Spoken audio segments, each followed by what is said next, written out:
Convicted rapist and murderer Thabo Bester's alleged jailbreak accomplice Dr. Nandipha Magudumana will on Monday learn if her bail application has been successful. This as her lawyers today try to highlight what they believe are a number of discrepancies with the state's handling of the case. Linda Mnisi is our reporter on the story. He's live for us in Bloemfontein tonight. Linda, let's start first with the focus that we heard today on the seriousness of the charges against Magudumana and what each side had to say.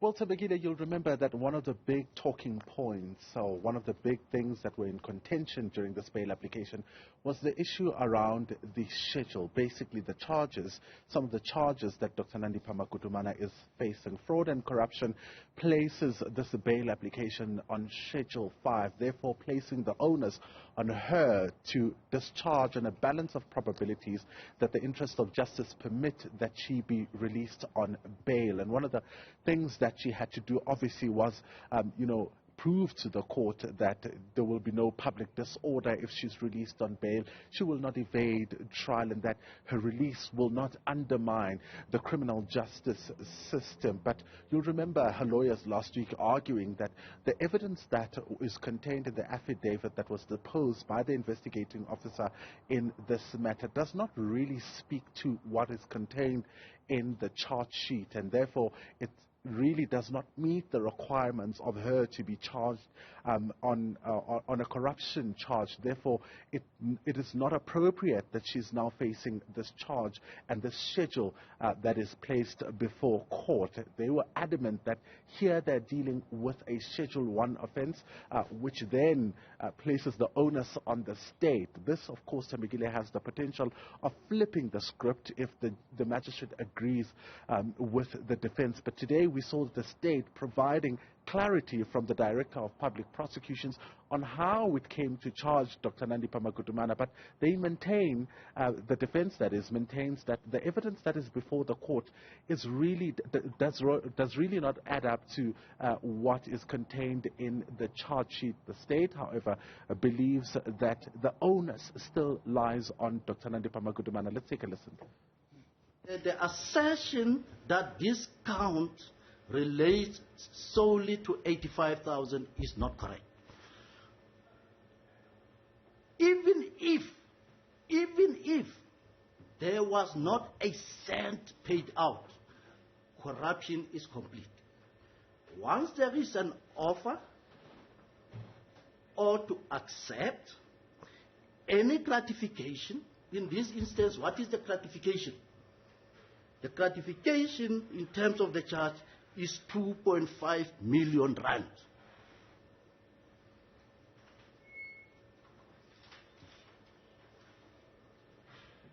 The commission of corruption is complete.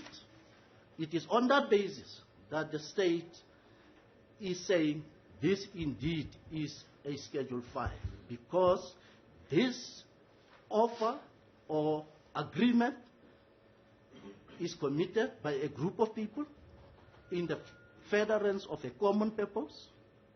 What is the common purpose? Is that Thabo Bester must escape. What is the gratification? 2.5 million rand. Corruption is complete. Okay, so that is the state, Tembekile, talking about why it believes that this still remains a Schedule 5, because you'll remember the onus then lies with Dr. Nandipha Magudumana to prove the requirements that are needed for this bail application. So the state is quite adamant with that. You'll also remember that the defense did argue that the version that Dr. Nandipha Magudumana was taken out of the country against her will remained unchallenged. They kept on referencing and saying that the state did not bring evidence to prove any of the allegations that they brought before this court. But, the state's arguing that that is not true. In fact, she knows exactly that she left the country illegally, even though she had her passport. And what makes this issue, different from the other times that she's traveled is that the document which was supposed to be stamped, Tembekile, when she left the country, was not stamped. Let's take a listen to what they believe is an untrue statement when it comes to how she left the country. You are taken unlawfully to Tanzania. The South African authority don't know who they are. They bring you back to South Africa, amongst others, to be with your children and to practice and go on with your practice as a medical aid. They bring you back to South Africa. And you go and challenge that. You challenge the fact that you were brought back to Tanzania, where you did not want to be. She did not want to be there. She was kidnapped, according to her own evidence. It's a right. It's a right to challenge whatever action you see. But what does this mean? It means, allow me to remain in Tanzania. That's what it means. Mnisi, our reporter, reporting from the Magistrates Court in Bloemfontein on Nandipha Magudumana's bail application.